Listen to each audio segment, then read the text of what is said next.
welcome to Above Replacement Radio. I am your host, Chris Gianta. You know what Christy Mathewson wasn't worried about? SIERA. When you're thinking about Pedro Ciriaco, I mean, the only one that can compete is maybe Hannes Wagner's 1908 season. Over there on the other side of the screen is Daniel Curran. Like, if we just clip together every time we've talked about him on other people's profiles, we've done a Mickey Cochran episode. I can't get past Rabbit Marinville. It's not necessarily Hall of Fame. It's not necessarily above average, but we can guarantee you we are better than just the standard replacement level college sophomore. And welcome to Above Replacement Radio, where we're talking baseball kind of whenever. I'm your host, Chris Gianta. Over there across from me, as you cannot see on YouTube, is Daniel Curran. How you doing, Daniel? Chris, I'm doing very well today. We've had a lot happen over the last couple of days. Personal lives, internet lives, baseball lives. Yeah. Yeah. It's been pretty eventful. You had yourself a good 24 hours yourself. We actually talked about the flag to open last week's episode. Yep. But the ball had not yet rolled, we could say. Yeah.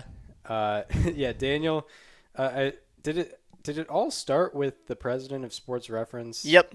It started with Sean Foreman, president of Sports Reference, quote tweeted my Barry Bonds flag. It was a tweet of me holding it. It says, "We stand for the flag in this house." He quote tweeted like a guy clapping, and from there it just took off. And this happened at like 11:30 at night, so I was about to go to bed. And I was like, well, this thing's like kind of popping off now. Like, I can't go to bed now. By the time I actually put my phone down, it was at like 600 likes. When it started at like 25 or something like that. Yeah. Like, this thing was absolutely just going off. And I was like, all right, wow. Like, when I wake up, this thing could be at like 1,000 likes. Like, that's insane. I woke up at 6 a.m. You know when you like randomly wake up early? Yeah. You don't mean to, but like you're up and you just can't go back to sleep. Yeah, sometimes. So I had that on Tuesday, and it was just casually like, yep, I am at 1,700 likes, and it just was keeping going. And we're currently at 11.1K, which is absolutely insane. It's far beyond anything I could have ever imagined. I really don't know what to do with myself now. Like, I became Twitter famous. Like, yeah. I don't know. It's weird. It's weird. Well, now it's like you probably just want to chase that dragon again, because, I mean, the tweet has come, and but I mean now the likes have slowed down, obviously, as it's taken its toll through the internet. See, but I don't know if it's chasing the dragon again, because like, you know, this is it. Like so many like people. I mean, 10,000, 11,000 likes is not common, like, for anybody. Yeah. Like, unless you're ridiculously famous, like, you're not getting 11K that often. I feel like chasing that again is like, it's just too much of an effort. Right. And it has to be organic. This was organic, and it ended very well. It did. It ended very well. What a time. I mean, yeah, I remember I was rooting alongside. I remember when it was getting to like 5,000 and trending in that direction. I was like, we got to get that decimal point. Yep. You got to get to the point where you can't see exactly how many likes it has. Yeah. That is that's like that's when you get the viral star is when that happens. Yeah. Like that's when it's officially viral. And you know, anytime you have a Bonds post, it'll create some conversation also. Yeah. Oh my God, the amount of steroid debates in my mentions the other day they're still going, by the way. Like, they've been going for 3 days at this point. Yeah, I mean, people love that. Yeah. People love that. Yeah, I'm like, my God. Like, so many be like, oh my God, but he cheated. Oh, it wasn't allowed and he did it. Yeah. Like, so many of those. It's like, educate yourself for 5 minutes, dude. Literally Google when steroids were punishable. The best one was a guy responded with a picture of Hank Aaron, and he said like the real home run king. So I tagged the video of Hank Aaron like congratulating Barry Bonds on getting the home run record. Did you ever see that? Yeah, and I've also seen, I think, a Today interview where he said like, oh yeah, Bonds is the guy. Yeah, so anyway, I linked to that video in 2007, and he responds, he goes, he wasn't found guilty of steroids until after then.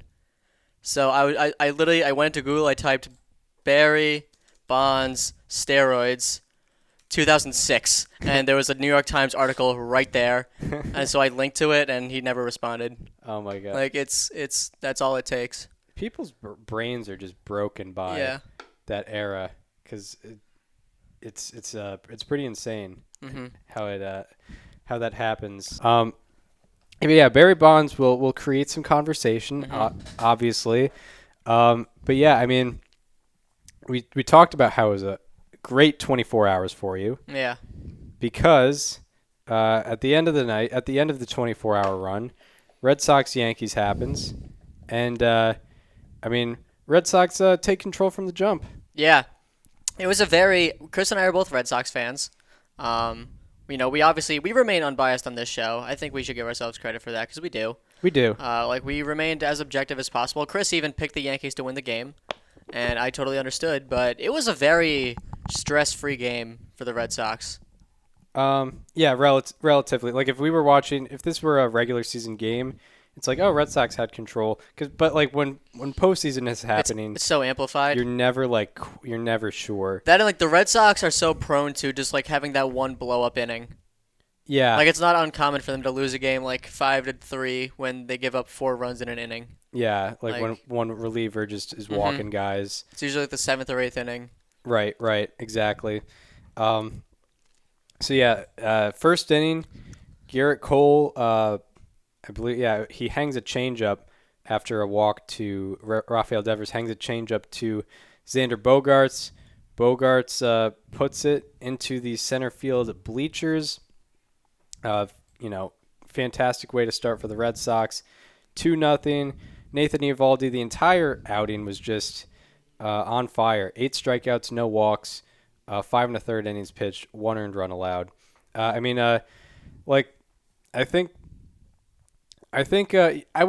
wouldn't say a game like this would define Garrett Cole's legacy, but I think it can continue. I don't know, man. Eovaldi's legacy. I'd say Garrett Cole's Yankees legacy, but not his career legacy. Right.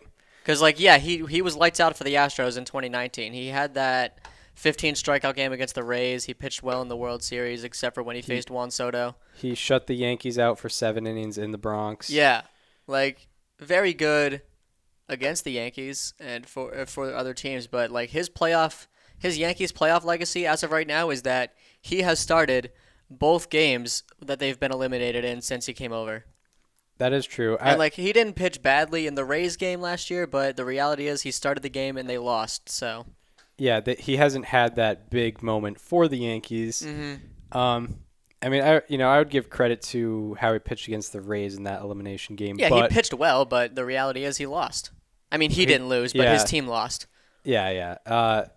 But yeah, in this game, and it has been pointed out, it was his first game with the Yankees in the playoffs with a crowd against him, and it didn't work out for him, and he got chased out in the 3rd inning. Yeah, 2+.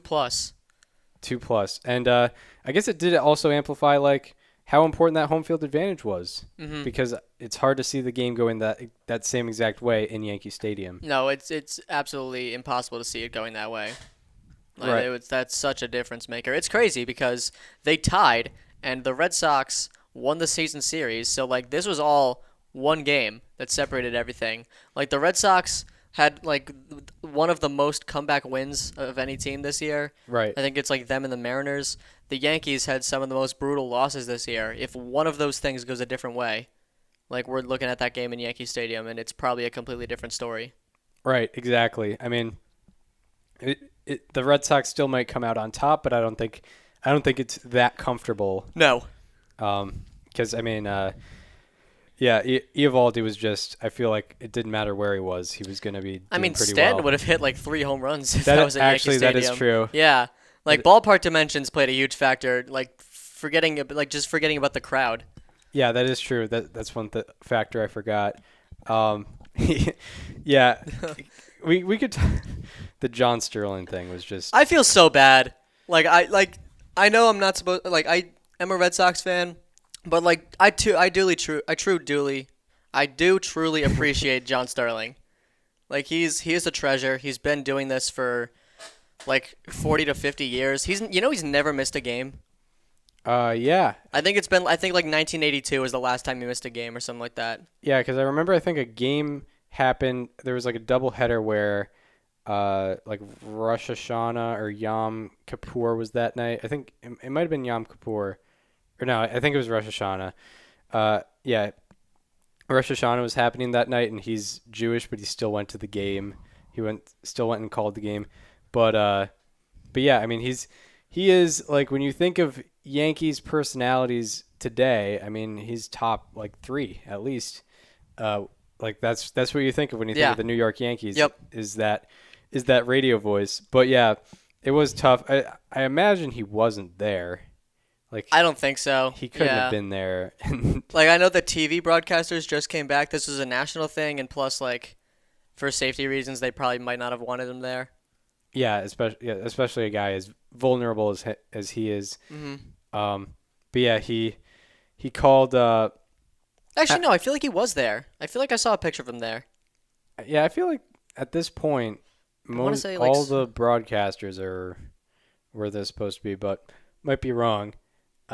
If he was there, that's even tougher, because I mean, you don't have that much of an excuse. But anyway, so anyway, yeah, that was the top of the first inning. Then it was 2-0 Red Sox. Schwarber hit a home run in the third. Cole gets chased out of the third inning. Then it's kind of a stalemate until the sixth inning, where Eovaldi allows a home run to, was it Gallo? Rizzo. Different lefty trade acquisition. Yes. Rizzo. He allows a home run to Rizzo down the right field line. Then Judge hits an infield single. Judge BABIPs him and get BABIPed. And I almost feel like if it wasn't for ARR, we would be the Get BABIPed podcast. Yeah, that's our favorite phrase. Chris and I have this new hobby where we just say "get BABIPed" in any scenario, whether like it doesn't even have to do with baseball. Yeah, and by the way, for reference, BABIP is batting average on balls in play, and usually it's used in the verb form when something is unlucky. So it could be, now it's anything outside of baseball, except for home runs. It's like, oh, you got your catalytic converter stolen. Get BABIPed. Get BABIPed. Yeah, it's it's a fun one, but yeah.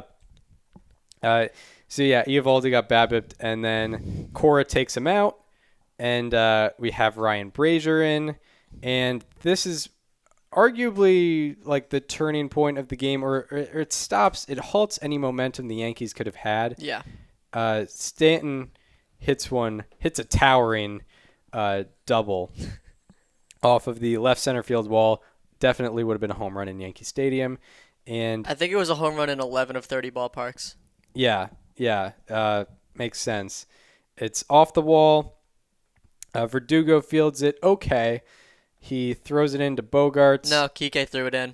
Kike threw it in. It bounced past Verdugo and went to Kike. So I guess Verdugo did not field it well. Yeah. Went to Kike. Kike throws it into Bogarts, and Judge is getting the green light home, rounding third. Bogarts throws it in, pretty much a perfect throw, and gets him pretty handily. And I mean, this was probably the most excited, at least I got during the game, because I wasn't there for the first 3 innings. Shout out to the Springfield women's volleyball team. I wasn't there for the first 3 innings, so this really halted any momentum the Yankees could have. Yeah. I'd say like the moment where I knew it was over was after that happened, the Yankees didn't score again that inning, and the Red Sox got that run back on a Verdugo double down the line. That's when I knew like it was done. Right. Exactly. And yeah, the Red Sox got their insurance runs, Verdugo with the double, and then the next inning, Verdugo had a 2-run single. So he had 3 RBI in the day. And Whitlock comes in, unfortunately, for the poetry side of things. He does not put down the Yankees 1-2-3. He allows a run, but he does close out the game. You know, Garrett Whitlock, formerly in the Yankees organization, and the Yankees gave him up in the Rule 5 draft, where the Red Sox acquired him and made him like, you know, he's not going to win Rookie of the Year, but he will probably get Rookie of the Year votes. Yeah. like top. I don't know if they do like top 5 or top 3. I kind of realized Randy Arozarena is like probably going to win that. That's true. I think he's the favorite. I think it's going to be him, Clase, Wander Franco, Luis Garcia, Adolis Garcia, and then like Whitlock getting votes. Right. So yeah, the Red Sox win 6-2. I mean, where do we want to go from here? Do we want to talk about the Yankees? Yeah, let's talk about the Yankees. Let's do it. Eulogize real quick. What a disappointing season. Seriously, like this was a World Series or bust team. Like regardless of how you want to look at it, they not only did they not win the division, they didn't even play past the wild card game. They played one game in the playoffs. Right. And one thing I pointed out on Twitter is that over the last 2 seasons, the Yankees have played in 2 do-or-die games. They've had a total of 2 at-bats with runners in scoring position. Which is true. Crazy. That is crazy. Like the one at-bat with runners in scoring position came when Gallo popped up after the Stanton double where Judge got thrown out. Like there was the offense just wasn't a threat at all. Right. And I think you could attribute that last year to the Rays stable or what have you, but I guess it goes back to the old school argument of we need guys who can get on base. Well, I guess. But the Yankees do have that. Guys who can, steal bases or whatever. But I mean, yeah, you need guys who are going to get on base when you need them to, and that just wasn't happening. And their approach was so off too. Like they were I think Judge and who was it? Rizzo and Judge both made outs on the first and second pitches of the at-bat. 3 pitches, 2 outs, I believe it was, which is not the Yankees' approach. Exactly. The Yankees are known for taking their time, waiting for their pitches, walking a lot. They have the highest walk rate in the majors this year. They weren't going for that at all. They didn't walk a single time. No, they had 0 walks. Yeah. I want to find the last time a team had 0 walks and they won a playoff game. Yeah, that's a good. I feel like that just doesn't happen that much. Yeah, maybe the 1979 Pirates. I don't know. The We Are Family team. We are family. Yeah, I have no idea. I should look at the total pitch counts because I mean, we talked about how the pacing of the Red Sox Yankees game was actually. It was quick for a Red Sox Yankees game. Quick for a Red Sox Yankees game, luckily, and Yeah. The Nationals, or no, not the Nationals. I keep thinking Scherzer with the Nationals. Yeah. The Scherzer, or the Dodgers Cardinals game was like a Red Sox Yankees game last night, but we'll get into that. We'll get into that later. Yeah, Eovaldi had 71 pitches through 5 1/3, which is a very, very good pace. The Red Sox only ended up needing 113 pitches in 9 innings pitched, which is a great pace. I mean, you see guys even today getting complete games with that number of pitches, 113. That's 85 strikes. 85 strikes. That looks like 51 strikes by contact, 15 strikes swinging, 19 strikes looking. So the strike percentage on the day. Let's do some old math here. Credit to the Red Sox too. I mean, we know Nathan Eovaldi is a strike zone pounder. Red Sox had a 75% strike percentage on Tuesday night. So I mean, part of that is the Red Sox. Part of that is the Yankees as well. But yeah, Eovaldi is a strike zone pounder, it's crazy not to walk against a combination of Ryan Brazier, Tanner Houck, Hansel Robles. Yeah. I know Whitlock doesn't walk a lot of guys, but it's pretty crazy not to walk at all. It looks like teams actually win pretty often without walking. The Rays did it most recently last year in the ALCS in Game 2. There were 3 teams did it last year in the playoffs. Mm-hmm. But still, if you're a team that's built on walks, yeah, and you don't do it at all. If you're a lower average, higher OBP type team, you're going to win by getting on base and driving in those guys. Yeah.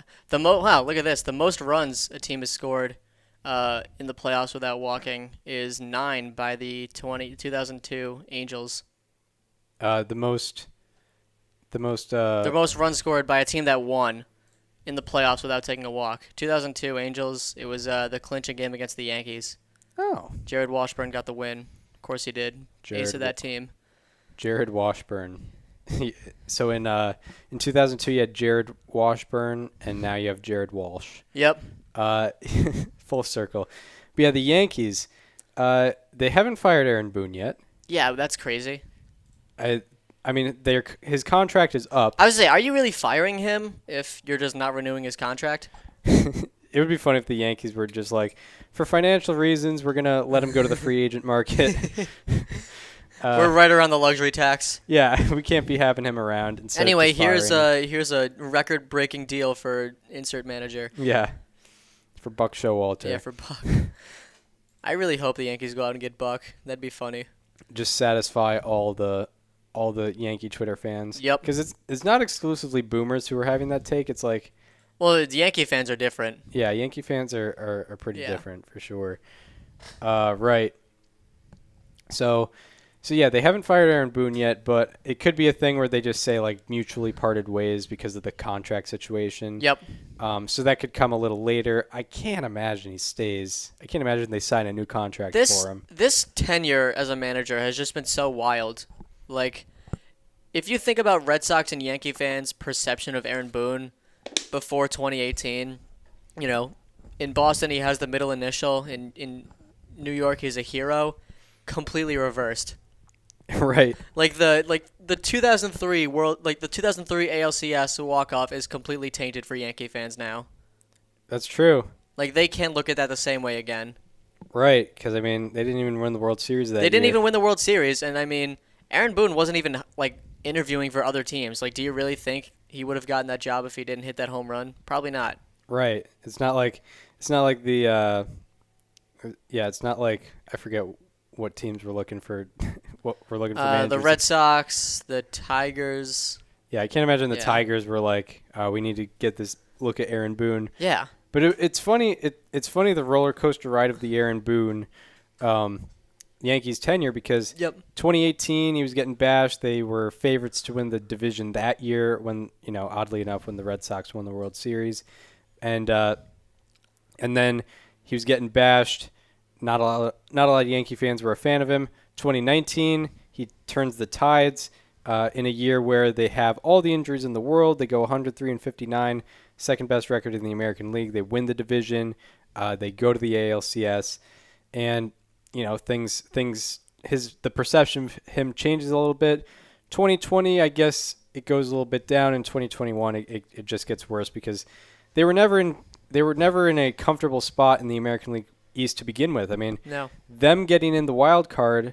I think they were like 4.5 back of the wild card at some point in like July, like 3.5 or 4.5. So they had to come back to get into this situation. Mm-hmm. I think they were 5.5 back at most. It's not like they settled for this. No, at least like in terms of looking at it from like July on. I mean, they did settle for it, but given where they were in July, like they earned the right to play in that game by the way they played in the second half of the season.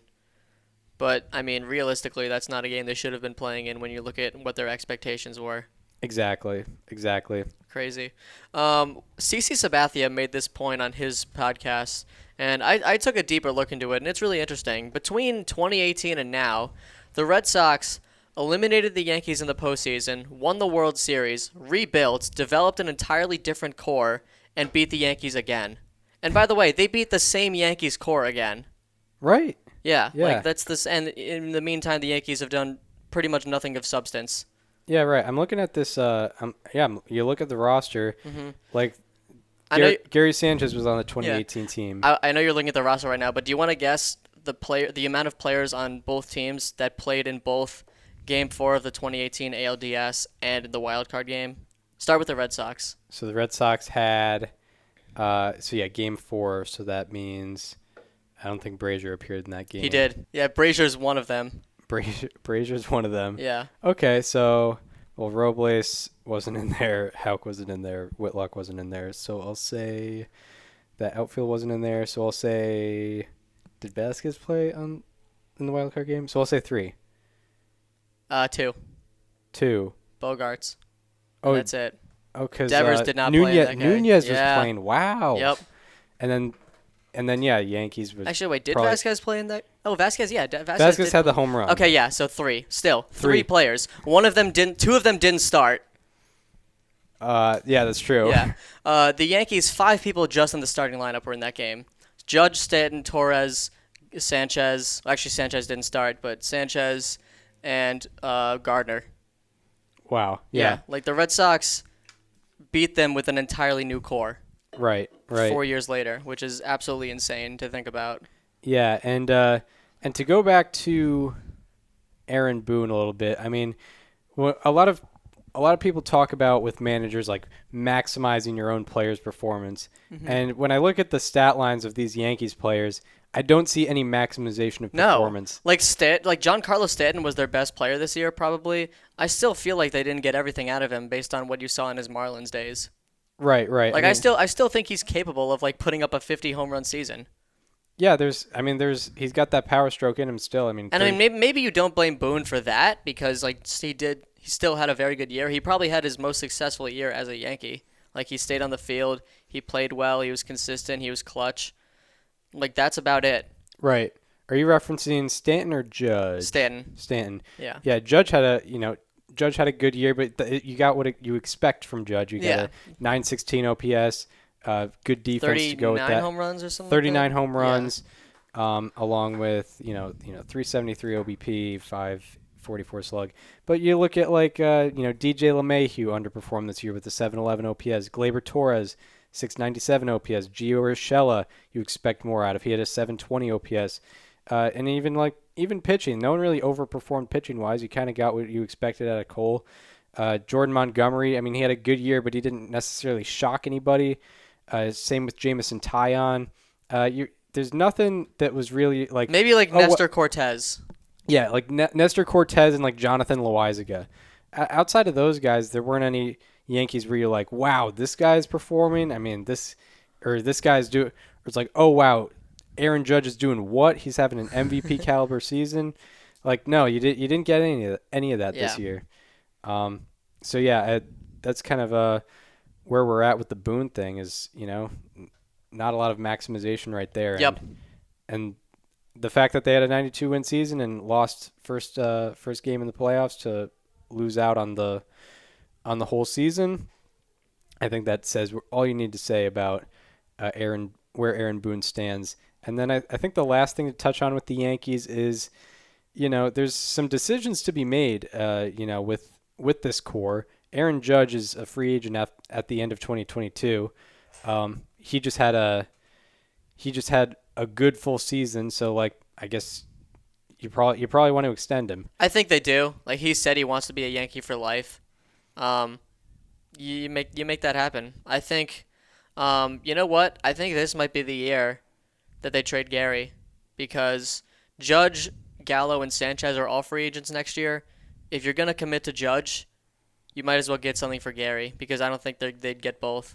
Right. And not only that, but I know that this wasn't a Boone decision, but they played Higashioka in the biggest game of the year. That's true. And not only that, and he was in because he was Garrett Cole's personal catcher. Garrett Cole was out of the game by his second plate appearance, and they still put Higashioka in there. Right. Like they could have had Sanchez pinch hit earlier and given him 2 plate appearances instead of 1, but that did not happen. So if you don't trust this guy in a time where it would make sense to, why is he on your team? Yeah, that's correct. When you can get some value for him. Yeah, that might be a thing. Might be a thing where they just try to go like major league player for major league player type thing, where they try to get another guy.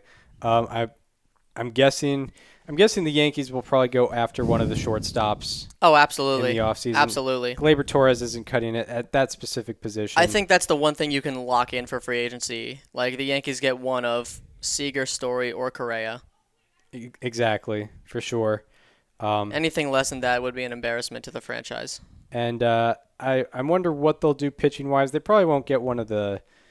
Maybe they go after someone like Rodon who didn't establish himself as the ace, but established himself as a very, very good pitcher, but ran into a little bit of injury trouble. Maybe they go after someone like him, but they're if they're signing a pitcher, they're signing a number 2 pitcher. So I wonder how far they'll go with that, pitching wise. Yeah, I mean, we'll have to see, Mm-hmm. I'm very curious on how free agency is going to work this season because, like, I have a feeling nothing will get done until the CBA. Right. Like, what players would want to sign before they know exactly how some intricate parts of the game are going to work next year? Right. It's just going to be, yeah. It might just be like Erod just signs like a 1-year deal. Charlie Morton is going to be signed. Charlie Morton, yeah. He'll be fine. He'll sign like a 1-year. Actually, did he sign a 1-year deal with the Braves or was it 2? It was 1 year. Okay. Maybe it had an option to it, but I think he'll be off the board. I know it was 1 year. Yeah. He will be securely in some uniform by November 9th. Yeah. He'll find his new home or his same Atlanta home. We'll talk about him later in the episode as well. Yeah. But yeah, the Yankees, we always talk about the Yankees need to make moves, but, what moves they'll be making, probably shortstop, and we'll see how their pitching is. But, I mean, I think it's more about, what manager are they going to take? Yeah. Like, we never really know the managerial candidates until after the season. So we'll probably find out more as the season comes to a close. Because, the only names I'm thinking of is, like, maybe Will Venable is going to be a candidate because I know he was a candidate last year. Sam Fold, probably not because he's already... He's in the Phillies front office, right? Yeah, he's a GM. Good for him. Yeah. And maybe Jace Tingler, maybe he'll get hired immediately after getting fired. Can you imagine? What if the Yankees just hired Luis Rojas? That would be cool. That would be pretty chill. That'd be funny. Nice subway ride. Don't even really have to move anything. Yeah, that would be cool. All right, so after Tuesday night, we had the National League Wild Card game, which was very Red Sox Yankees like. Yeah. In that it went over 4 hours for a 9-inning game. Not that we're against that because this wasn't game 3. What was the official time of game? Because I want to see want to get some stats on this because I feel like I could find something interesting. Yeah, it wasn't game 3, 2019 World Series type 4-hour game. It was tight the entire time. Great plate appearances were being put together. Yep. It was good. It was a very good experience. It was an exciting game where you didn't know who was going to win until a team won. That was the perfect part of it. Exactly. Like you may have thought Dodgers bullpen will have the advantage, but it's not a guarantee either way. And they did. They went 5 2/3 shutout innings or something like that. I think 4 2/3. 4 2/3. Well, Sergio went 4 1/3. Yeah, so that'd be 4 2/3. Yeah. Good though. Yeah, very very good. Just kind of like how they did to clinch the World Series win, where they went I think 7 1/3 shutout innings. That was crazy. I guess it starts with the first inning where the Cardinals basically small balled their way into the first run of the ball game. Yeah. I should look at single, steal, walk, fly out, which moves the runner from second to third, wild pitch. Yeah, they just cardinaled their way into their only run of the game. Scherzer was facing some competitive batters the entire game, but was able to manage 4 1/3. Harrison Bader had 2 hit by pitches. That's pretty crazy. And then Adam Wainwright had himself a good outing. I guess the biggest play of the game was Trey Turner grounded into a double play. Yeah, what was that? How many career double plays does he have? That had a... What was it? It changed the win expectancy by 18%. A double play. Yeah. Actually, dang. Trey Turner had 18 ground into double plays this year. That's insane. That's more than I expected. Way more than I expected. How does that happen? They barely got him, and it was an unassisted at second and then a throw to first. Pretty crazy that he's grounded into 18 this year. But anyway, the the Cardinals got out to a 1-0 lead.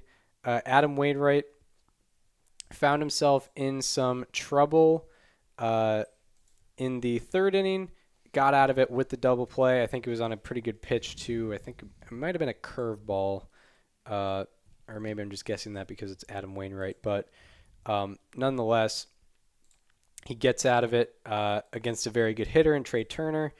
But then the next inning, he allows a home run to Justin Turner, and then it's just tied for the entire game, 1-1.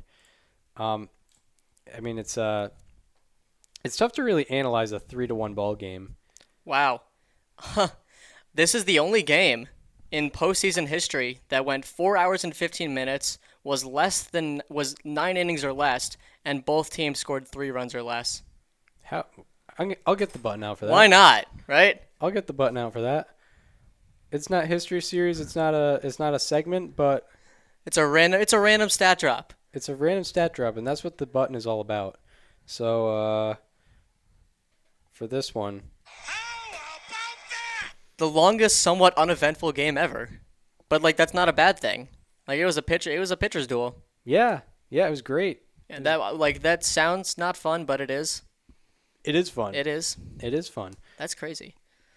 So it's weird to analyze this game because I don't think any manager made any significant mistakes. I think each manager kind of did what they were supposed to do, and the players played it out, and it ended up in a Dodgers win, kind of like how we expected it to. How many regular season games even ended like that? Probably ones in rain delays or something. I don't know. I don't know. I don't feel like looking that up. Anyway, so that happens. The Trey Turner grounded a double play, and then Justin Turner hit a hanging breaking ball. Yeah. For a home run. Like that was the definition of a hanger from Wainwright. Yeah, I mean it looked like it was set up on a tee for him. Yeah, and he hit it into the Dodgers bullpen. From there, Scherzer only went 4 1/3. Wainwright went like 5 1/3. Wainwright went exactly 5 1/3. Yeah, and then it was like each bullpen did extremely well. Let's see. I know Trinan came in for the Dodgers, got 5 outs. That was huge. Jansen pitched a big inning. Joe Kelly got some outs. Yeah, Joe Kelly got a huge strikeout with first and third and 2 outs. Yeah, Carlson. Yeah, Dodgers bullpen overall in the day, 4 2/3 innings pitched, 2 hits, 1 walk, 6 strikeouts. So very good performance on their end, as they're usually expected to do. And yeah, I mean, if we just look at some of these key at bats here, yeah, top of the 8th was really where, or yeah, that was top of the 5th when that happened, correct? Yeah. When Joe Kelly came into the game. So yeah, Joe Kelly replaced him, and it was first and second and 1 out. Nolan Arenado grounds out on a force out, then wild pitch, first and third, and yeah, he got Dylan Carlson. Dylan Carlson had a rough at bat. He swung at a slider out of the zone on a 3-1 pitch. I'm sure that's one he'd like to have back. But luckily for him, it wasn't bases loaded, so it's not like he wasted a run there. Exactly. But yeah, that's probably something he regretted. Maybe wish he put up more of a fight or got on base there. And then Corey Knebel had himself a nice pitch to end the inning, but that was only with 1 man on, so it wasn't too high leverage. But still, nonetheless, very good at bat given by Knebel. And then I guess, yeah, in the I think it all comes down to the final inning. Yep, it does. Kenley Jansen pitched a huge 9th. Like he got an out when the Cardinals had a runner in scoring position. The Cardinals, by the way, 0 for 11 with runners in scoring position. That won't fly. Yeah. Pun intended. That's not how you're going to win games. Yeah. 0 for 11, that can never happen. Especially when you're not a team that thrives off of home runs. That is not something you can ever be doing. And then it comes down to what Cody Bellinger walks. And I remember, so Pujols led off the inning with that line drive fly out. 630 expected batting average. Yep. And then Steven Souza Jr. Very weird tactic by Roberts by having. So first of all, he had 3 pinch hitters in an inning. So if that game extended pretty far, which it could have because no extra innings rule, like he was draining the guys on his bench. He literally pinch hit 3 guys in 1 inning. And CT3, the 3rd pinch hitter of the inning, Chris Taylor, was the guy who did the job. Walk-off home run, the 5th walk-off home run in a do-or-die game in baseball history, in playoff history. Right. Yeah. Right. Yeah. Really brought it together. The broadcast mentioned his struggles in his previous 29 games heading into that particular at bat.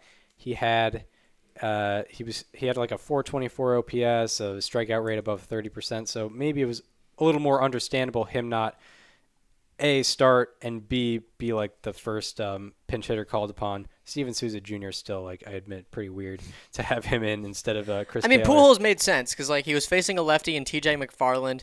There's the storyline. Like, he has been legit against lefties this year. Like, there's nothing wrong with him being the first guy off the bench there. That's true. I'm wondering if Chris Taylor might have reverse splits. Yeah. Because he did come in for the righty. I don't know if it mattered which pitcher was going to be facing him, but if that's the case, then I don't know why they would put in a righty there. Splits 2021. Let's take a look at his splits here. Platoon splits this year. He did better against lefties, so yeah. I don't know what's happening there. Still, I don't know. Steven Souza Jr. over him still feels weird to me, but doesn't matter. Didn't really play too much of a factor. Yeah. And now, yeah. Yeah, there's not much to say on the game because there weren't really any head scratchers. I think the Cardinals, at least this year, kind of did what they were supposed to do. They won 91 games. It's not like a disappointment thing with the Yankees. It's just like everything. I feel like everything that was supposed to happen happened, except maybe the Dodgers should have scored more runs. Yeah, definitely. There's really not many narratives changing based on that game, but I guess how do we feel about the Cardinals? Like just after this year, it's weird. I mean, they're definitely in contest.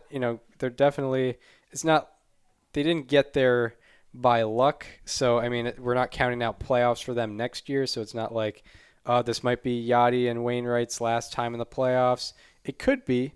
There's a strong possibility that it will be, but it's not a guarantee, obviously. So I think that's one narrative you could go about things. And I think you pointed it out earlier. They have a really old side of the team and a very young side of the team. So it's weird to analyze them at all. Yep. Because, I mean, their best pitcher is 40. Yeah.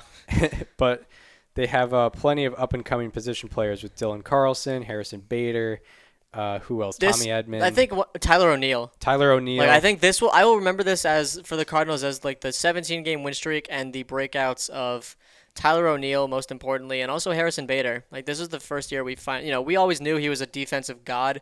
This is the first year we kind of saw it all put together, which I think is really encouraging going forward. Yeah, he was like top 6 in wins above replacement, at least on Baseball Reference, and I'm trying to look at the Fangraphs wins above replacement leaderboards. Tyler O'Neill 7th in the National League in Fangraphs wins above replacement. Yeah, he was great, and he was a how about that. He honestly could have been a how about these as well. Yeah, because he wasn't he a freeze over though? No, that was Bader, I think. Oh. Yeah, Tyler O'Neill. Yeah, Tyler O'Neill. He's got home run pop. He's got crazy ISO too. Yeah, I mean honestly, Bader could have been a how about these too. Yeah, because he had a strong September. That is true. I'm trying to let's look at the OPS leaderboards and see where O'Neill ranked there.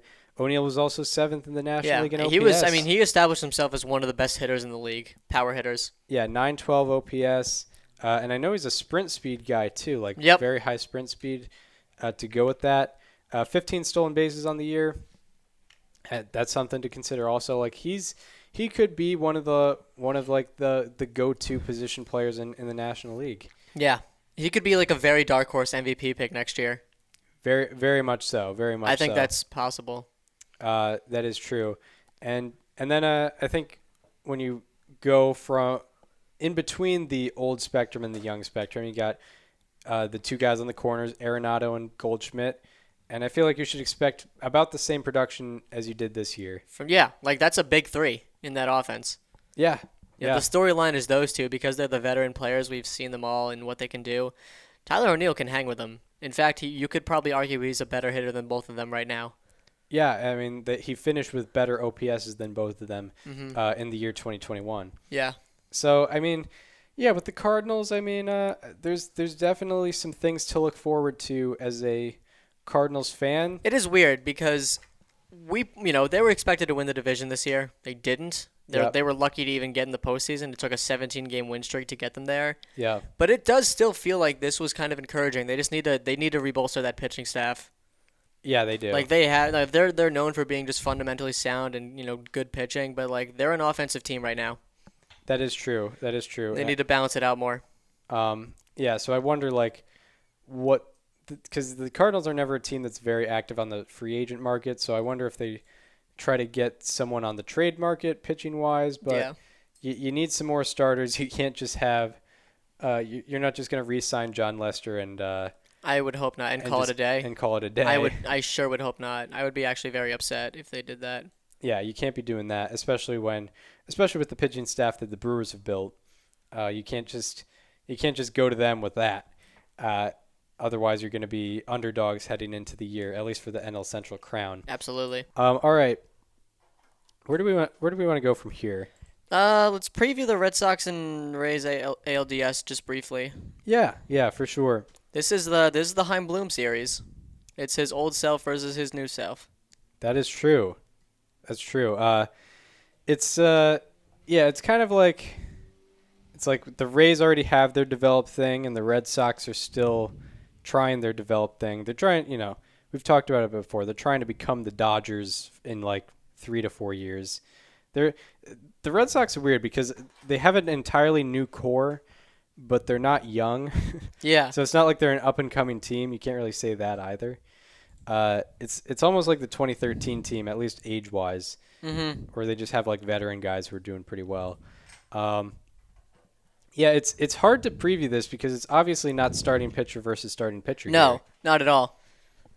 It's sort of just like team. I mean, it's team versus team, really. As boring as that sounds, that's just how this series is. Right. It is, and bullpen versus bullpen. Obviously, the Rays would have the advantage, but then offense versus offense, starting pitcher versus starting pitcher, it's somewhat even. Manager versus manager, I would say it's around even. So it should be interesting. Game one, we have Eduardo Rodriguez versus Shane McClanahan. That is correct. And then game two, have they announced Chris Sale yet? Yes, it's Chris Sale versus Shane Baz. Game three, they haven't announced, but I think it's going to be Drew Rasmussen versus Nathan Eovaldi. And we will be at game three. We will be at game three. It'll be my first playoff game. Yeah, you should definitely enjoy it. Yeah, it's a great time. It's gonna be a 4:07 game. Yeah, 4:07. Some of these games starting times are so weird. Yeah, the game 2 starts at 7:02 p.m. or 2 p.m. Yeah, it is weird. It is pretty odd. 4-game Friday tomorrow though. 4-game Friday, man. Feels so good. I mean, we had we talked about it yesterday too. Not on the program, but 8-game Wednesday was a little too much. It's the fact that it was a Wednesday. Yeah. I had so much stuff to do that day, and meanwhile there's 8 playoff games. I had to pay attention equally to everyone. It was difficult. Yep. It 4-game Friday it's just so organic. Mm-hmm. It just brings the life out of you. Eduardo Rodriguez, he had a classic Eduardo Rodriguez moment during the Rays all year. The strikeout to walk ratio was 8 against them this year. That was the second highest among any AL team that he faced. And he had a 4.7 ERA with 11 hits per 9. I think it was 24 strikeouts and 3 walks. Yeah. He got BABIPs like he always does. Yeah, he did. And yeah, some of the clips that I used from to point out his lack of luck was Randy Arozarena infield singles and just random bloops. I And think we whatever. need to remember like what Randy Arozarena did last postseason. That's when true. we're considering like what our predictions are going to be. Like the dude's just different. He is. And I mean, what should also be pointed out is like the Rays lineup. It's not star power driven, but you look at like the OPS pluses, and it's mostly over 100. Yeah, it is good. Yeah, it's mostly above average offensive production. I mean, if you just go like player by player on the Baseball Reference lineup, you got Zunino, 138 OPS plus, Yandy Diaz 112, Brandon Lau 142. I don't know if I said this on the program, but like the 8-hitter in the lineup is just as dangerous as the 3-hitter. Right. Like everyone is just equally as dangerous.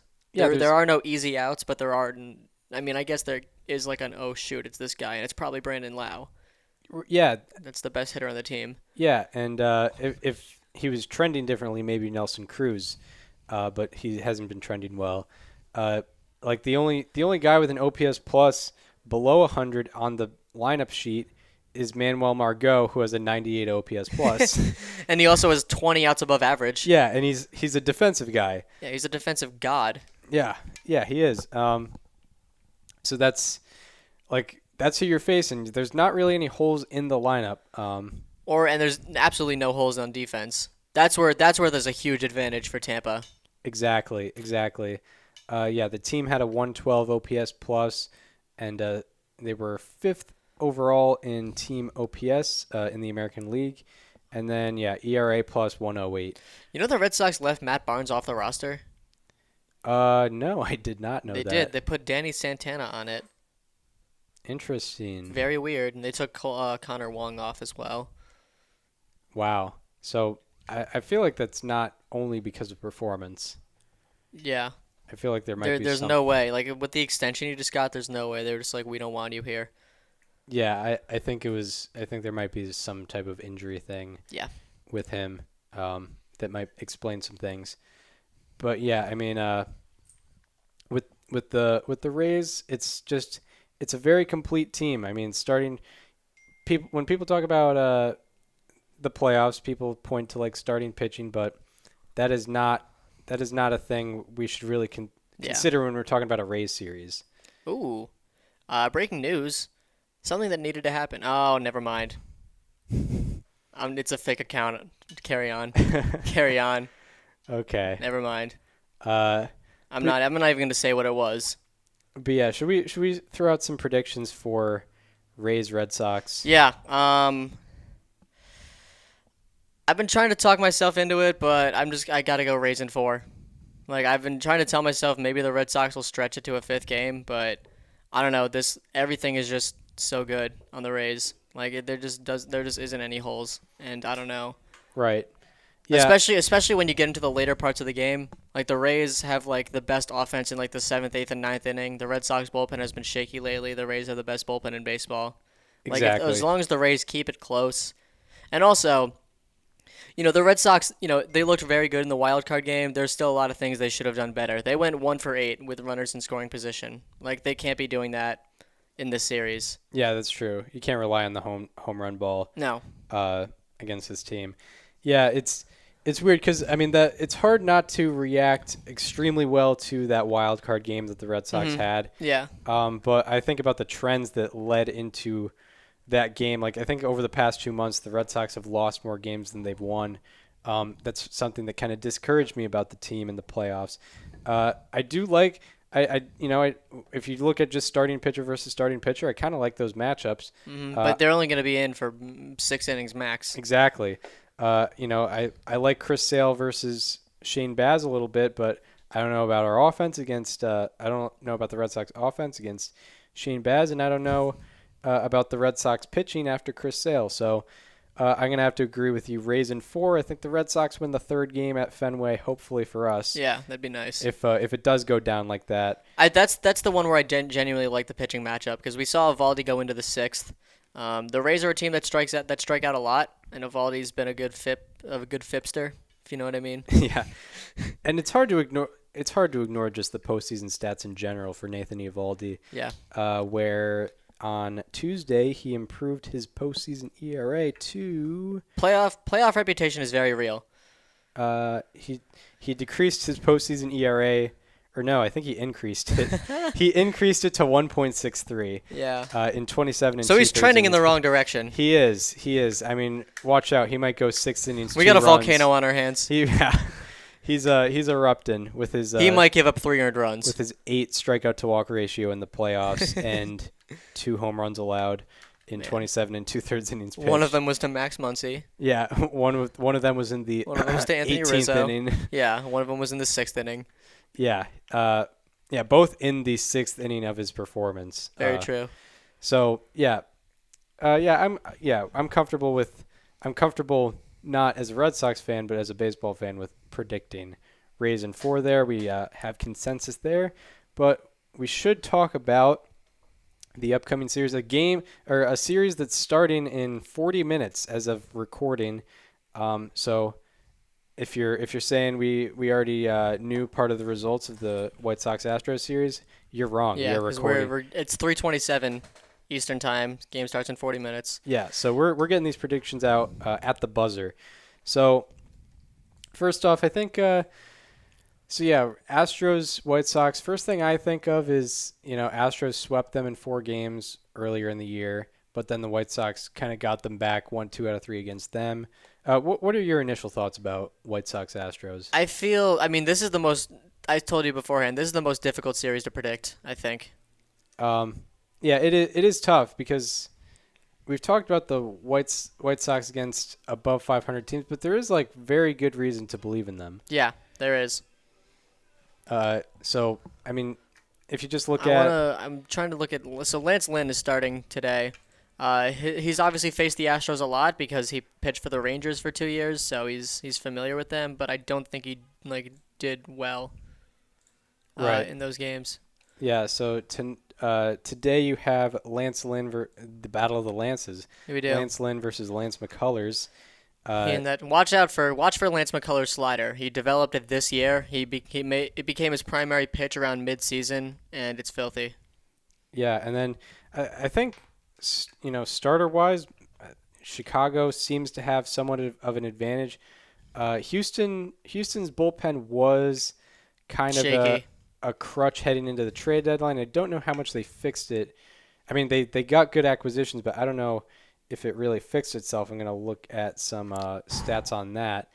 But I like the White Sox bullpen a little bit more too. But wow. Lance Lynn in 7 games against the Astros since 2019, 6.60 ERA, opponent slugging of 5.71. Wow. That is not good. That is 13 home runs in how many innings pitched? Does it even say? Doesn't even say. Interesting. 43 and 2/3. Yeah, that's not what you want. Not what you want. And I think, Lance Lynn throws 88% fastballs, whether they're 4-seam, sinkers, or cutters. And I think I looked it up last. I think Houston was 5th overall in WOBA against fastballs, which isn't that significant, but it's something. But it's something they're strong with. It's something they're strong with. It's a strong suit. And then in Game 2, you have Lucas Giolito versus the ground ball machine, Framber Valdez. The lowest launch angle by a pitcher in the StatCast era in a season with 300-plus batted balls against Framber Valdez. Yeah, that's out of 820 seasons, by the way. 820 seasons, yeah. That was fascinating. I found that out today. Get ready for some. I've known about his launch angle for a little bit, but he just walks people. I did not know the stat of him being the lowest. So credit to you for finding that one.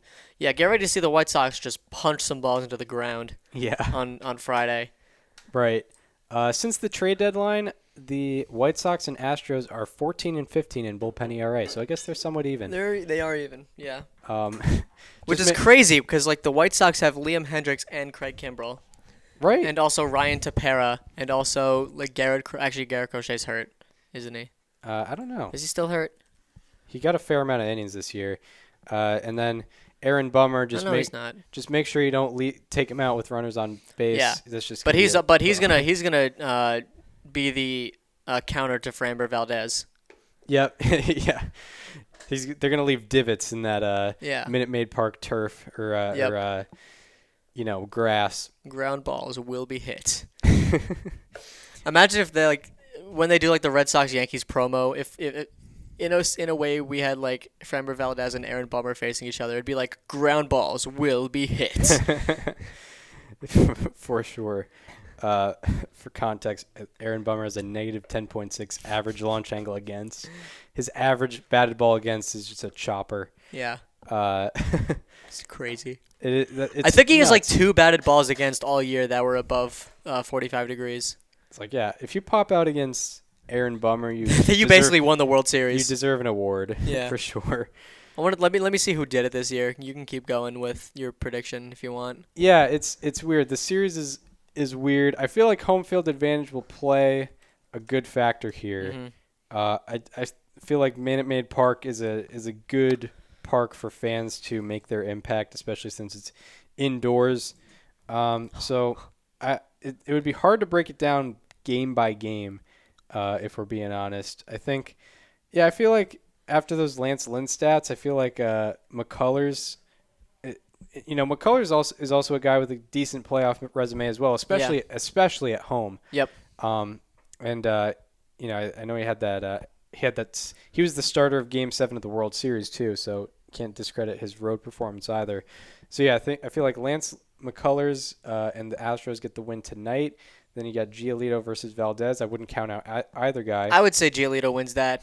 Don't forget what he did last year against the A's. I know that it was an empty crowd, but I mean he shoved.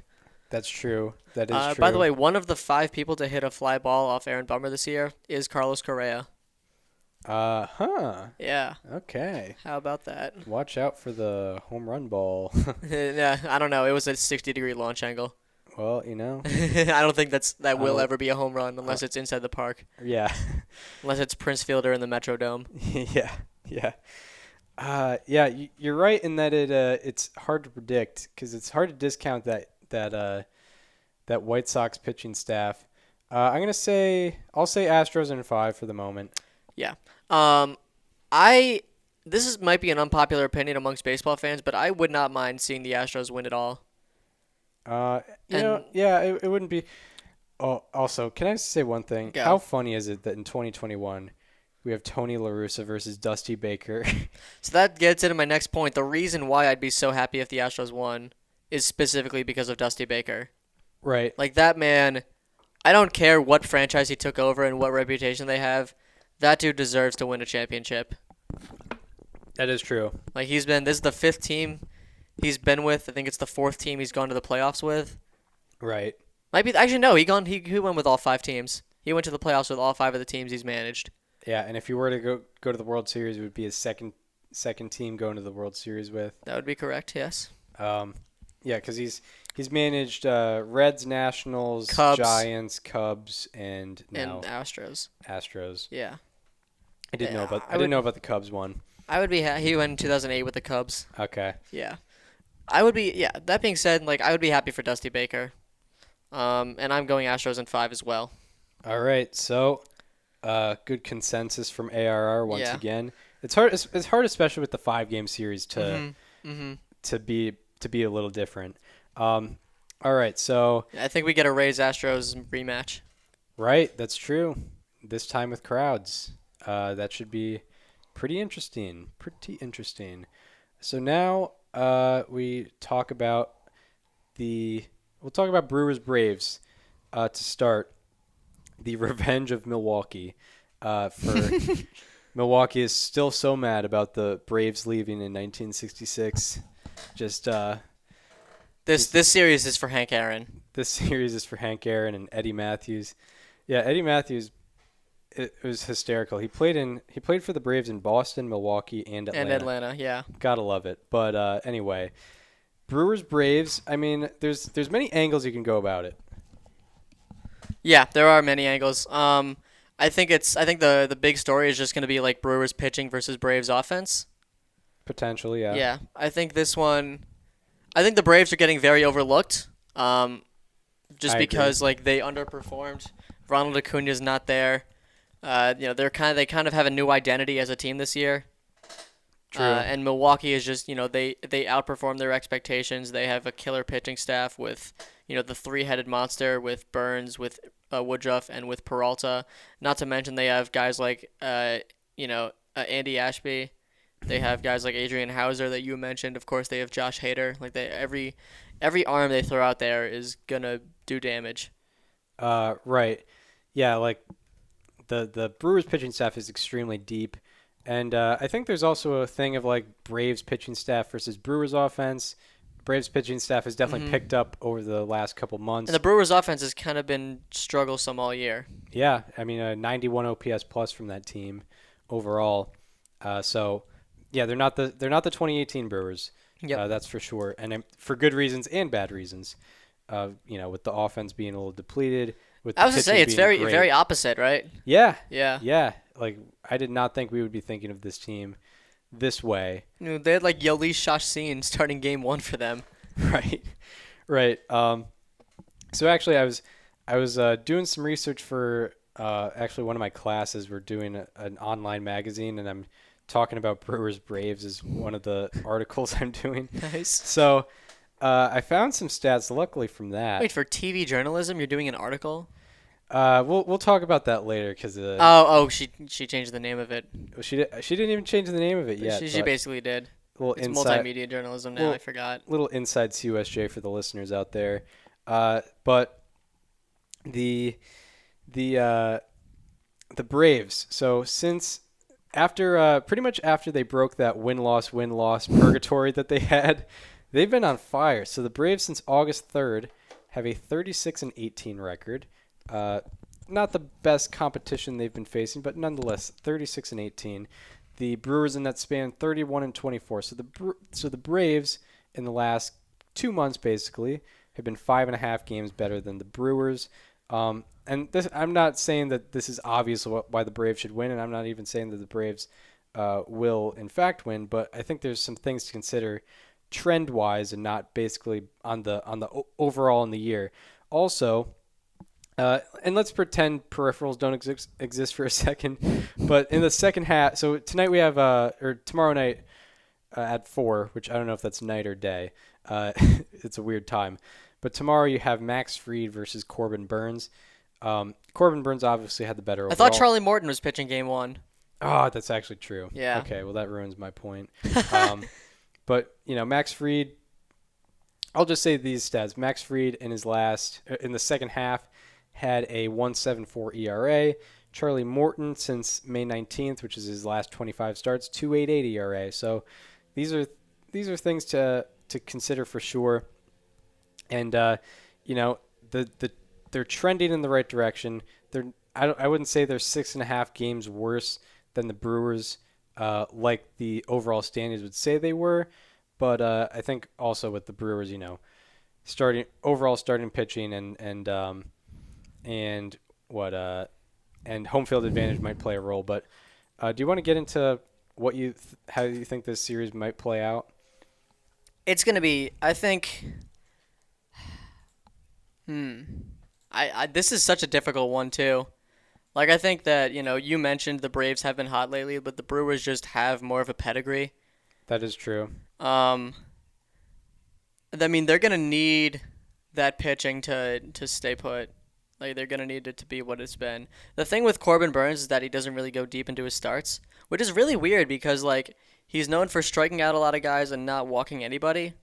So you think he makes quick work of people. He doesn't really go beyond like 6 innings more that often, but they do have a very strong bullpen. And on the other hand, the Braves, their bullpen's been a little shaky. I know Will Smith has been better, but like Richard Rodriguez has not been the guy they expected.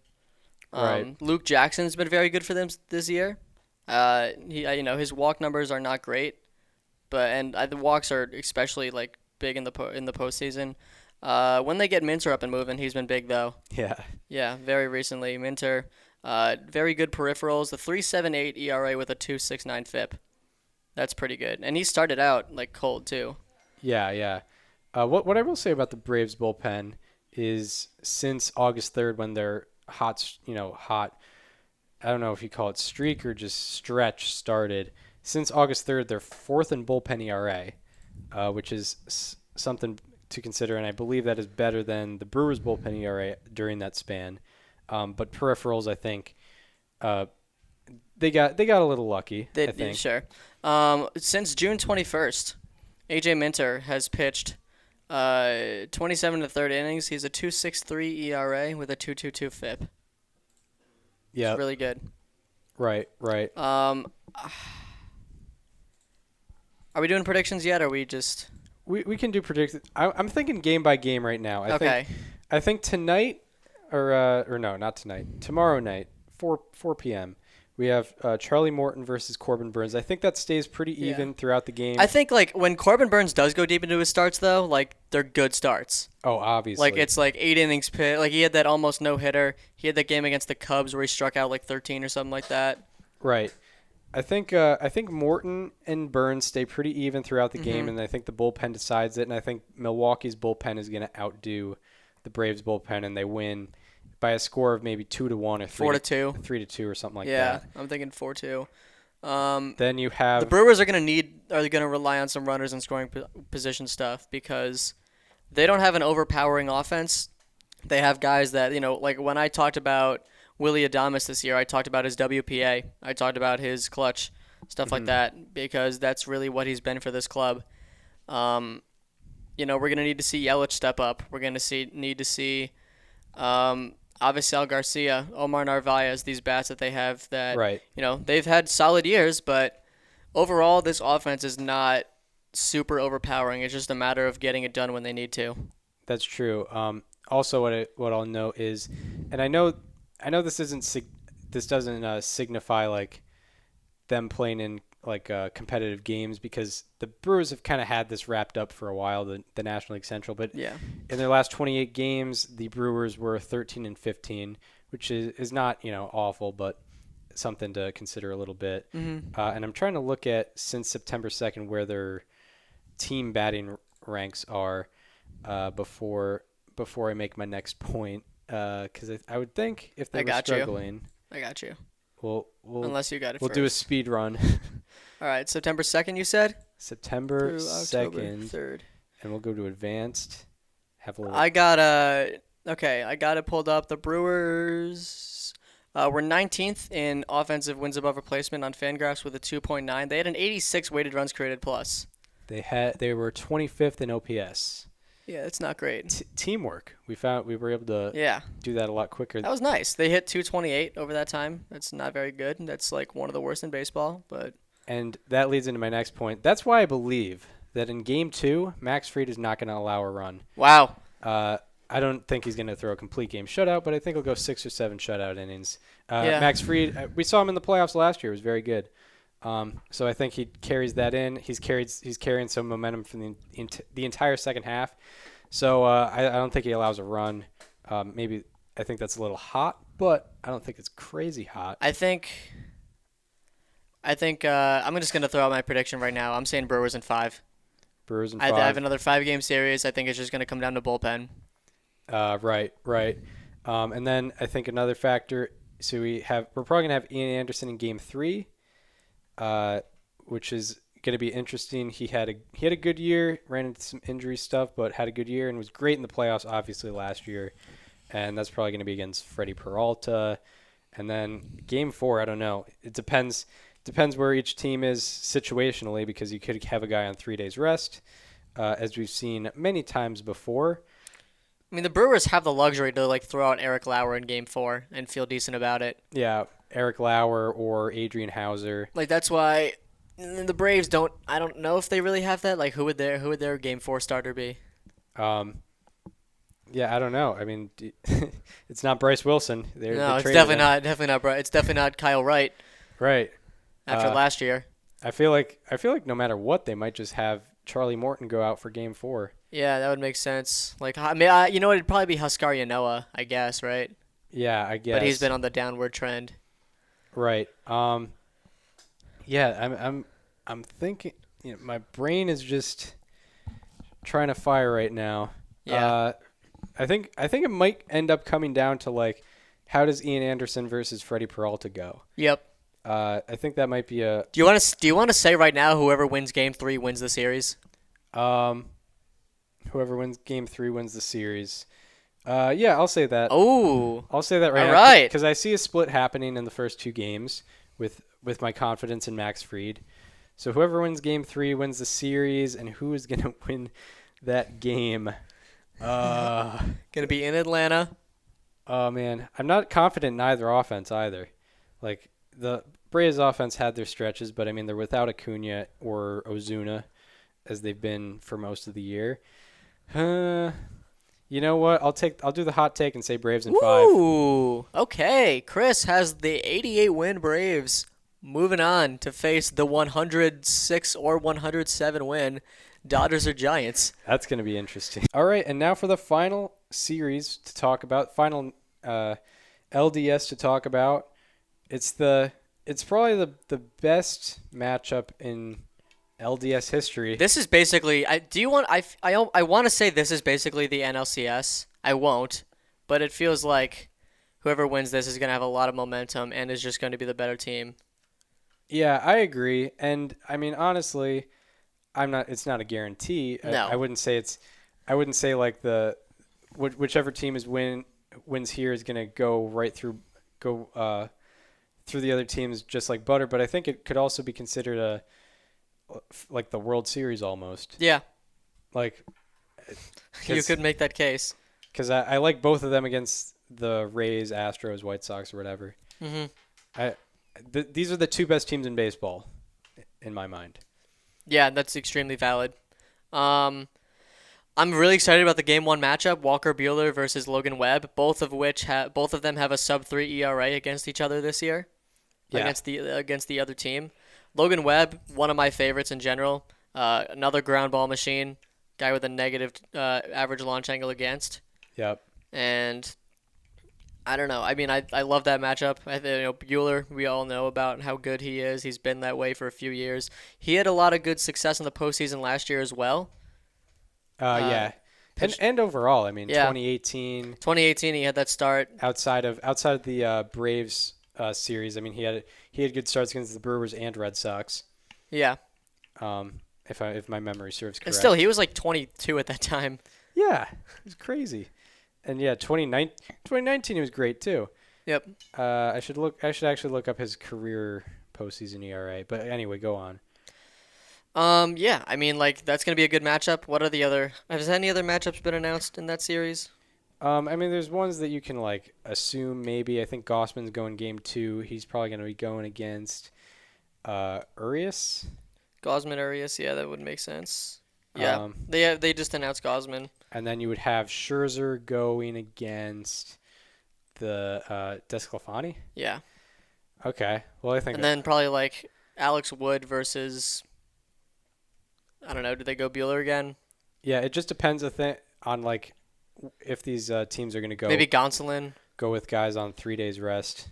Throw David Price out there. It really sucks that they lost Kershaw for the year. He's out for the year. Yeah. Totally. What was his injury again? UCL. Oh wow. Okay. But it's not. But don't worry, no Tommy John. Okay. They already announced Tommy John will not be needed, but he's going to be out for the entirety of the postseason. That's pretty rough, especially as someone who established a good postseason resume last year. Yeah, Walker Bueller 2.35 career ERA in the playoffs in already 61 and a third innings pitched. Crazy. That is insane for a guy who is 27. I wonder, really, he's that old? Yeah, he is. I would have thought he was younger than that for sure. I guess he did go to college, so. He did, yeah. That's what happens when you go to college. You get too old too early. Yeah. It delays life. Yeah. Anyway, I'm trying to. Yeah. So yeah, you have some very good pitching matchups. I think the Dodgers should have the advantage in the Scherzer Desclafani game. Yeah, I mean, Game 3 is tough because it's always you're usually pitching your ace in Game 3 if you came from the wild card game. Right. I think I don't know if this might be a little unanalytic or non-analytical to say, but one thing the Giants staff, the Giants pitching staff might run into is like inexperience in the postseason, but I don't think that should be that much of an issue because their position players have plenty of experience with like Belt, Crawford, Longoria, Posey. Yep. So I don't know. Do we want to get into maybe predictions here? Yeah, I'll go first. People have doubted the Giants all year. Nobody thought they would hang around. Nobody thought they'd win the division. They've hung around. They've kept themselves there the whole year. And now they're probably going to be the underdogs in this series. Mm-hmm. And that's why I'm taking them to win in 4 games. 4 games. Yeah. Daniel Curran said 4 games. I said 4 games. He said Giants in 4. Mm-hmm. Yeah, it's a tough one to predict, obviously. I feel like Oracle Park is just a nice place for the Giants to be for this series, and I think home field advantage will play a factor. And I have a feeling the Dodgers, at least in like the second half, didn't fare too well in Oracle Park. So maybe that's a factor to bring in. But yeah, I think game 1 might play a big factor because I feel like the Giants might have the pitching advantage in game 2, although Urias has been trending pretty well. This is a tough one to think about.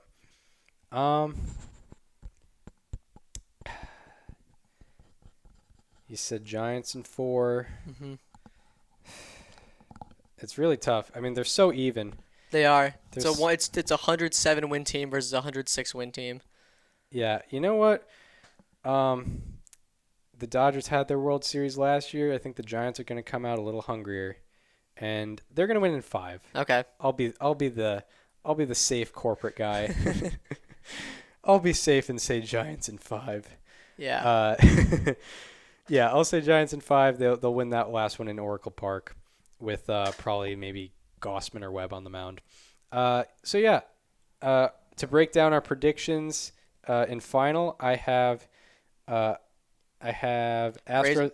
Rays in 4. Daniel also has Rays in 4. I have Astros in 5. Daniel also has Astros in 5. I have Braves in 5. Daniel has Brewers in 5. And I have Giants in 5. Daniel has Giants in 4. I do. So we differ on the Braves. We differ in the National League. We're consensus in the American League. So I think anything more we want to talk about before we close out this episode? Nah.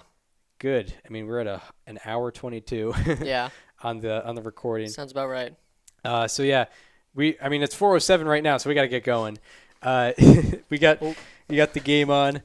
We got the online the illegal streaming site. The illegal streaming site on. So that wraps it up for us. We hope you enjoyed this one. If you want to follow me on social media, follow me on Twitter at Chris_Gianta. Follow Daniel on both Twitter and Instagram at Daniel_Curran, and follow the show on Instagram at Above Replacement Radio. We're gonna get we gotta get some Chris Rose interview clips out there. I will get those together probably during some of these games. So look out for those. They're great. He gave us a great interview, so check out those whenever they do come out. And we hope you enjoyed this one, and we hope to see you on probably Monday. Not 100% sure, depending on what we do with we'll probably see you on Monday. But we hope to see you next time, where we're going to be talking all the happenings in Major League Baseball once again. See you then. This conversation is over.